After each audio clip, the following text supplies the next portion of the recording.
నమస్తే నమస్తే నమస్తే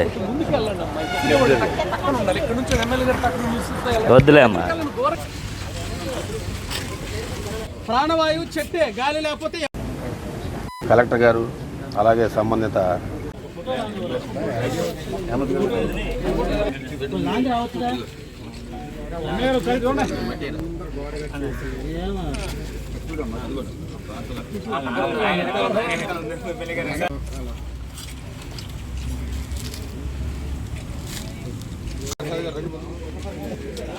బీజేపీ టీడీపీ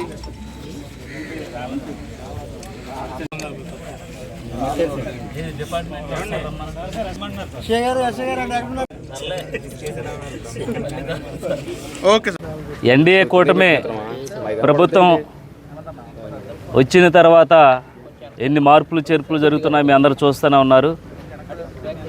వన మహోత్సవాన్ని ఒక మహోత్తరమైన కార్యాన్ని చంద్రబాబు నాయుడు గారు అలాగే పవన్ కళ్యాణ్ గారు ఈరోజు రాష్ట్ర వ్యాప్తంగా ప్రతి ఒక్కరూ మొక్కలు నాటాలి, మన ఆరోగ్యాన్ని కాపాడుకోవాలి, అలాగే మొక్కలు నరకం అనేటువంటి నినాదంతో ఈరోజు ఈ వన మహోత్సవ కార్యక్రమాన్ని ప్రతి మండలంలో ప్రతి గ్రామంలో భారీగా ఈరోజు ఈ కార్యక్రమాన్ని చేపట్టడం జరిగింది. అలాగే అన్ని అటవీ శాఖలకు సంబంధించి ఆ అటవీ సంపదని కొల్లగొట్టుకోకుండా సంరక్షించేటువంటి బాధ్యతని ఈరోజు ప్రతి నియోజకవర్గంలో అక్కడ ఉన్నటువంటి నాయకులకి అప్పచెప్పడం జరిగింది. చాలా సంతోషకరం.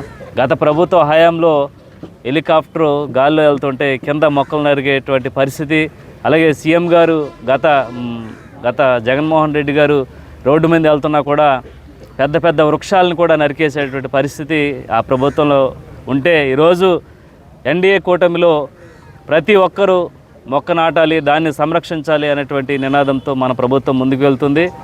ఈరోజు ఇంతటి మంచి మహోత్తరమైన కార్యాన్ని చేపట్టినటువంటి ఎన్డీఏ కూటమి ప్రభుత్వానికి ముందుగా పోలవరం నియోజకవర్గ తరఫున హృదయపూర్వక కృతజ్ఞతలు తెలియజేస్తున్నాం. అలాగే ఈరోజు జీలిగిమెల్లి మండలంలో హై స్కూల్ ఆవరణంలో మొక్కలు నాటేటువంటి కార్యక్రమం డిపార్ట్మెంట్లో ప్రతి ఒక్క డిపార్ట్మెంట్తో ఈరోజు మేము కార్యక్రమం చేపట్టడం జరిగింది.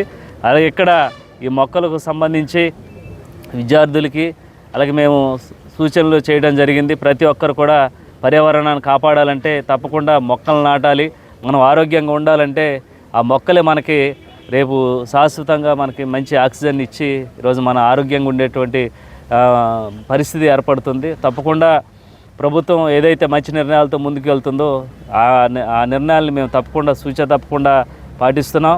అలాగే ఎన్డీఏ కూటమిలో ఈరోజు అటవీ సంపదని ఎంత జాగ్రత్తగా కాపాడుతున్నారో పవన్ కళ్యాణ్ గారు ప్రత్యేకమైన దృష్టి సారించారు ఈ అటవీ సంపద గురించి, అలాగే మొక్కల గురించి, అలాగే వనాల సంరక్షణ గురించి అనేకమైనటువంటి కార్యక్రమాలు రేపటి నుంచి చేపడతాం. తప్పకుండా ఎన్డీఏ కూటమిలో అందరికీ మంచి జరిగేటువంటి కార్యక్రమాలు మేము చేస్తాం. అలాగే రేపు జరగబోయేటువంటి ప్రతి కార్యక్రమంలో ఈరోజు ప్రజల్ని మమేకం చేస్తూ ప్రజల కోసం ప్రజాసేవ కోసం మేము ఉన్నాం కాబట్టి ఈ కార్యక్రమాన్ని ఇలాంటి కార్యక్రమం మరెన్నో మేము చేసుకుంటూ ముందుకు వెళ్తూ ప్రజల కోసం ప్రజాసేవ కోసం మేము ఉన్నాం కాబట్టి మరొకసారి ఈరోజు ఈ కార్యక్రమాన్ని చేపట్టినటువంటి ఎన్డీఏ కూటమి నాయకులకు చంద్రబాబు నాయుడు గారికి పవన్ కళ్యాణ్ గారికి అలాగే మా నాయకులకి ప్రతి ఒక్కరు కూడా హృదయపూర్వక కృతజ్ఞతలు తెలియజేస్తూ సెలవు తీసుకుంటాం.